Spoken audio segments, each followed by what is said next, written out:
Hi everyone, so welcome to the Ashtanga Yoga for Pregnancy series. So today we're going to look at Surya Namaskar A, sun salutations. What I'm going to show you is really helpful for when you're doing a lead class or you're trying to stick to the vinyasa count. But whether you're in a shala or at home or practicing Mysore style or lead or whatever you're doing, please know that it's okay to take extra breaths and to breathe out the mouth if you want to cool yourself down or stay a little bit cooler too. So, sun salutations A, forward folding isn't great in second and third trimester. In fact, it becomes basically impossible. As the belly expands, pressure into the stomach doesn't feel nice. It can make you feel sick, it can make you feel a bit winded, it's just uncomfortable, something we want to avoid.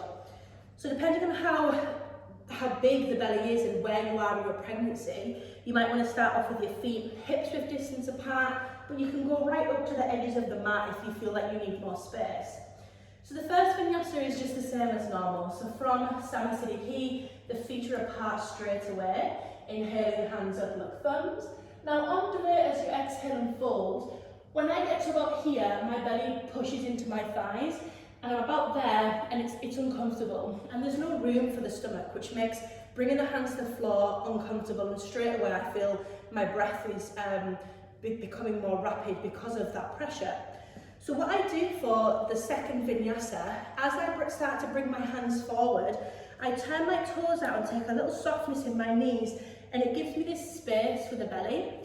Whereas if I was to fold the legs and the toes forward, from about here, the belly kind of pushes into the thighs. So as I exhale, if I turn my toes, take a little bend in the knees, there's room for the belly to go through as I fold. Now, because forward folding can feel uncomfortable later on in pregnancy, I don't mind about getting a deep forward fold there. That's my second vinyasa. So I'll show you those three together. So inhaling, hands up as normal, look thumbs. As I exhale, I turn my toes out, bend my knees and bring my hands down. The bum can sink low. Then for truly inhale, I readjust, turn the toes forward and lift the chest. Inhaling. Exhale, stepping back. You can do chaturanga on the knees or with the knees lifted. And then inhale, coming to a back bend. I like the thighs down. At this point in my pregnancy, you can push up and lift the thighs if you want to. Second option, if the back bending isn't feeling nice, is to come back onto the knees. Take an inhale, just relax, a gentle back bend. Exhale, you can round the chin in, and then pushing back to downward facing dog. Again, take the feet wider in down dog, make space for the belly, and we'll take 5 breaths here. Now from downward facing dog, getting back to the top of the mat is a workout. So like I did in that second vinyasa where I opened the feet out and opened the knees out to give space for the stomach, I do that again now. So from down dog to get to the top of the mat, I turn my hips out to give my belly room to be able to step my feet forward. It allows me to breathe more, there's no compression, I don't feel squashed, and it's much more comfortable. So from downward facing dog, as I look forward, I turn my knees out straight away and step one foot up, other foot up. Kind of similar to that second and third vinyasa. And then inhale, straighten up. Exhale, you can just chill out or you can take a little bend.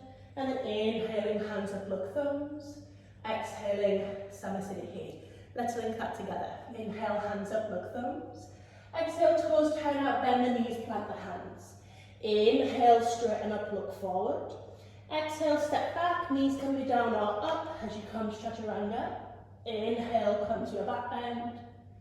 Exhale to your down dog. Separating the feet, taking your 5 breaths here. And then after your 5 breaths, look forward, bend the knees out to the sides. Inhale, step. Exhale, straighten up, or you can take a little fold. Inhaling, hands up, look thumbs. Exhaling, Samasthiti. So I hope that helps. If you remember anything, just remember legs out wider for sun salutations.